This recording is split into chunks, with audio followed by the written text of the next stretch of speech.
আমার মেয়ে বাচ্চাকে কি ডাক্তারি পড়াতে পারবো? বর্তমানে যুগে ডাক্তার পড়তে ছেলে মেয়ে একসাথে পড়তে হয়।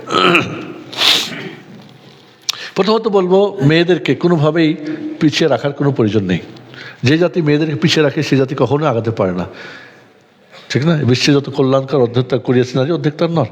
অবশ্যই নারী পুরুষ একসঙ্গে, তবে নারীর লেখাপড়া ভিন্ন হতে হবে, ভিন্ন হতে হবে। সৌদি আরবে A to Z মেয়েদের আলাদা সব কিছু, তো ওরা কি লেখাপড়া করছে না? আজ ঘরে ঘরে ওদের PhD করা মেয়ে পাওয়া যায়, আলহামদুলিল্লাহ। কেন পাওয়া যায়? কারণ সরকারি ভাষা কিছু করা হয়। মেয়েরা তাদের পরিবেশে তারা পড়তেছে, ওদের পরিবেশ অনেক সুন্দর। মেয়েদের মাদ্রাসাগুলি ছেলেদের মাদ্রাসাতে 1000 গুণ বেশি সুন্দর, ও পরিবেশ কত সুন্দর।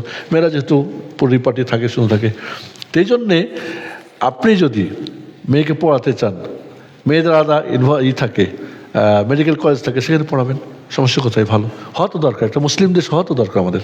নাই থাকে, যৌথ যদি হয়, তাহলে আপনার মেয়ে যদি সে হিজাব করে, ফেতনামুক্ত হয়, তার আসা যাওয়ার যদি আপনি ফেতনামুক্ত করতে পারেন, তাহলে ওকে সমস্যা নেই।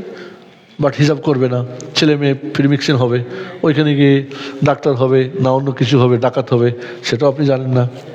ডাক্তারি পড়তে গিয়ে আর কিছু হয়ে যাবে তো মুশকিল। আপনার মান সম্মান, আপনি ডাক্তারের বাবা হবেন, মা হবেন, আপনার একটা সম্মান আবরু, সেখানে সে দেখা যাচ্ছে ডানে বামে গিয়ে আপনার সব কিছুকে ধূলিসাৎ করে দিয়েছে। তাহলে ওই মেয়েদের কী হবে? ওই ডাক্তার দিয়ে কী হবে আপনার? তার আপনি যদি তাকে শরীয়তের মানদণ্ডে রেখে করতে পারেন, সমস্যা আমরা না করছি না।